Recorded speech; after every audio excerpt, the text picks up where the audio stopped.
Kal Kadosh Shalom Vracha. La paracha de Kitetse que nous allons lire Be'ezrat Hashem ce Shabbat, à la fin de la paracha, nous trouvons un enseignement qui nous est très particulier et que l'on va Be'ezrat Hashem essayer d'analyser et de comprendre. On va voir que Amalek, ce fameux ennemi numéro 1 du peuple juif, apparaît dans deux endroits dans la Torah. Un de ces endroits, c'est à la fin de notre paracha.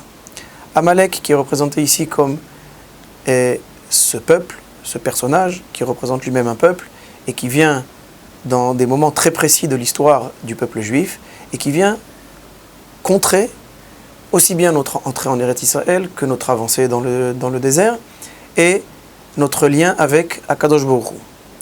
Mais juste avant l'apparition d'Amalek, les psukim nous disent justement dans notre paracha, Even shelema vatzedek yelach, efa shelema vatzedek yelach, lema'an ya'arichu yamecha al ha'adama asher Hashem Elohecha noten lach. On devra avoir des poids qui sont justes, des mesures qui sont justes, d'accord, pour faire du commerce, et Akadosh Baruch Hu nous promet afin que tes jours se rallongent en terre d'Israël, qu'Akadosh Baruch Hu nous donne. Car c'est une abomination aux yeux d'Akadosh Baruch Hu, tous ceux qui vendent et qui font du commerce avec des poids et des mesures qui ne sont pas droites, qui fait donc cette iniquité. Et là justement on nous dit juste après, Zachor et asher asa lecha Amalek baderech batzetren mitzrayim. On a cette mitzvah de se rappeler de ce que nous a fait Amalek lorsque nous étions en chemin, lorsque nous sommes sortis d'Égypte. Rashi nous explique le lien entre le sujet qui précède, cette notion de droiture dans les mesures, et Amalek. Im shikarta bamidot ou bemishkalot ave doeg miguru yaoyev. Si tu n'étais pas droit, tu as menti, tu t'es livré justement, tu as fait du commerce en faisant cette iniquité et avec ce manque de droiture, alors soucie-toi, fais attention, car l'ennemi est en route. A priori, ici, il faut comprendre le lien. Pourquoi c'est cette problématique de manque de droiture dans le commerce qui a été mentionnée juste avant la venue d'Amalek. Pour justement comprendre, la Gemara nous dit dans Masechet Baba Batra, à la page 88, Amar Rabbi Levi, Kasher Onshan Shel Midot, Yoter Me Onshan Shel Arayot.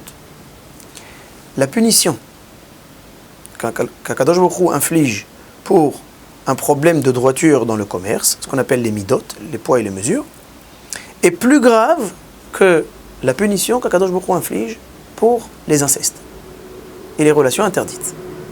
A priori, en général, on aurait pu comprendre et même percevoir que tout ce qui est lié au harayot, aux relations incestueuses, c'est bien plus grave que cette problématique de manque de droiture. La Gemara nous dit c'est l'inverse. Pourquoi? Si on fait attention, la Gemara continue en disant Shezene emar bahen el, vezene emar bahen elle. Ça veut dire que par rapport au harayot, on nous dit dans la paracha de Kedoshim qui et kol hato'evot ha'el asu anshe haaretz.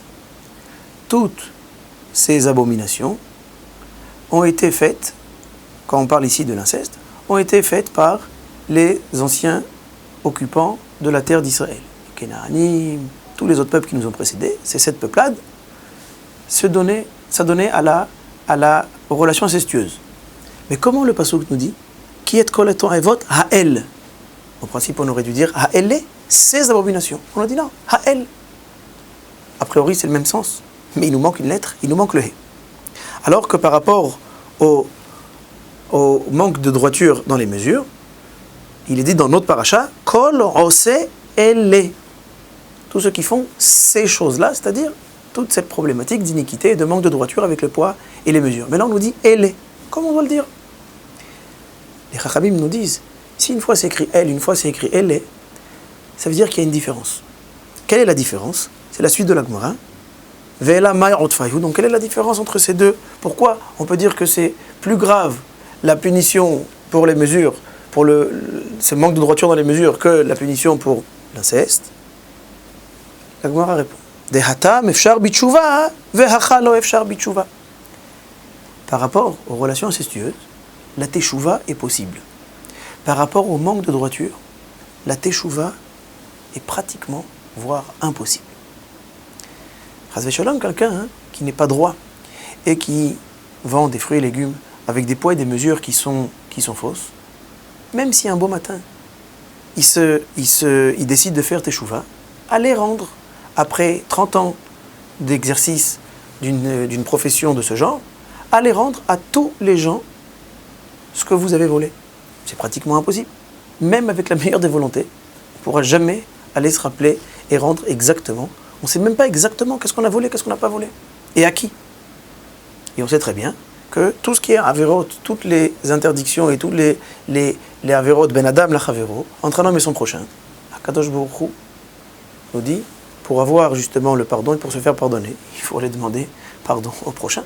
Akadosh Baruch Hu nous a laissé ce domaine ben adam la chavero entre nous. C'est nous qui devons demander le pardon. Alors que les relations incestueuses, avec toute la gravité de la chose, c'est une faute.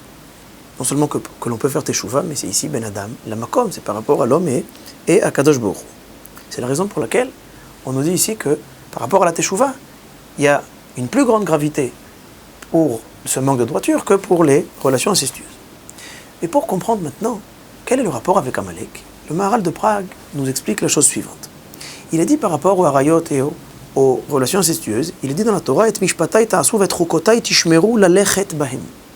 Nous devons justement respecter ces lois et tout ce que la Torah nous ordonne par rapport à ces relations interdites. Et nous devons aller, tishmeru lalechet bahem, nous devons marcher dans ces voies. Le Maharal nous dit ici qu'il faut marcher dans ces voies. Ça veut dire ici qu'il y a un seder. Ce seder, cet ordre, cet équilibre, cet ordre divin qu'Akadosh Baruch Hu justement a fixé dans son monde, est une notion très profonde et qui revient beaucoup dans le Maharal, dans toute la Torah du Maharal de Prague. Le Maharal nous dit que lorsque deux personnes s'assemblent, et alors qu'elles sont interdites, d'accord, une relation interdite, c'est ce qu'on appelle une yetzi'a min haseder. Ça veut dire qu'on sort de l'ordre. Akadosh Baruch Hu nous a donné justement un certain ordre. Il y a certaines femmes avec lesquelles nous avons le droit de se marier, d'autres non. À partir du moment où il y a une relation interdite, ça veut dire qu'il y a ici une yetzi'a min haseder. Mais cette fois-ci, cette yetzi'a min haseder, elle est dans le fait qu'on s'assemble avec qui? On s'accouple avec une personne qu'on n'a pas le droit. Pour plusieurs raisons, mais en tout cas, qu'on n'a pas le droit. Donc c'est un seder inverse. D'accord? On n'a pas le droit de s'accoupler avec cette personne.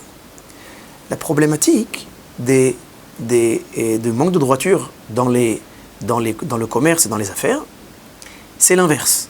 C'est une avéra, d'accord? Donc ce vol, cette iniquité, c'est une avéra qui va, au contraire, séparer les hommes. Et ça aussi, c'est une yetzi'a min haseder. Pourquoi? Au lieu d'être droit et de faire du commerce dans cette droiture, alors qu'est-ce qu'on va faire? En utilisant des mauvaises mesures et des poids faux, on va alors justement déchirer ce tissu de la société humaine. Et donc, au lieu justement de se rapprocher, on va s'éloigner. Quelqu'un qui comprend qu'il s'est fait voler, il ne va plus vouloir retenir, il va plus vouloir retourner et acheter chez cette personne, et beaucoup plus que ça. Il va avoir une ambiance de chacun va suspecter son suspicion, chacun va suspecter son prochain. Il va avoir un malaise dans la société humaine. Le Maharal nous dit, c'est quoi justement cette problématique de manque de droiture dans le commerce? C'est aussi une yetzi'a min haseder, mais c'est une yetzi'a min haseder qui est inverse. Au lieu de se rapprocher, si les harayot et les relations incestueuses, c'est le fait de se rapprocher, mais c'est un rapprochement qui est interdit, alors le manque de droiture dans les affaires, c'est justement une action qui va nous séparer et qui va déchirer ben adam la chavero, un homme et son prochain.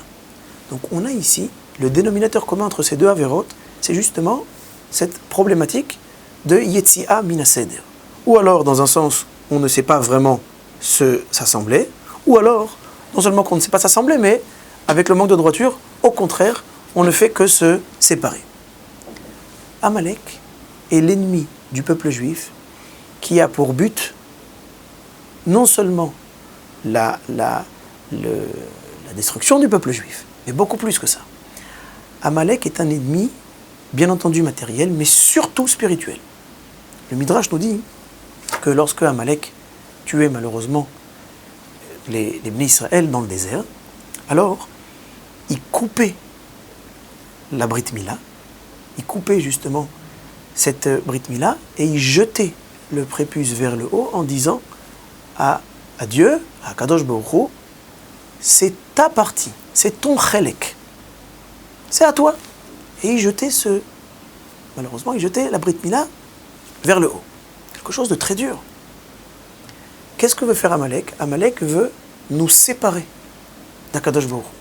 Amalek vient justement ici pour nous séparer aussi bien entre nous, les Bnei Israël, mais surtout entre nous et Akadosh Baruch Hu. Donc Amalek aussi, si on reprend cette notion du Maharal, fait ici et a comme action une Yetzi'a mina Seder, ça veut dire qu'il nous fait sortir de ce Seder qu'Akadosh Baruch Hu a fixé dans son monde, ce lien entre nous et Akadosh Baruch Hu qui passe plus particulièrement par la Brit Mila, mais d'une manière générale par toutes les autres mitzvot. Et c'est justement ce que l'on voit pendant le mois de Elul. Le mois de Elul qui précède Rosh Hashanah et Yom Kippourim est un mois qui est appelé Elul. Si on fait attention, Elul a comme racine Aleph, Lamed, Lamed. Le mot Halal en hébreu, c'est un nerf qui relie la colonne vertébrale et la nuque. Dans une bête, on voit ça dans Masechet Roulin, on dit que si, dans un animal, si ce nerf, ce halal, est sectionné, d'accord, la bête, elle est tréfa, on pourra pas faire, cette bête ne pourra pas vivre. Si on reprend cette notion de halal, Elul, qui a la même racine, Elul est un mois de chibour.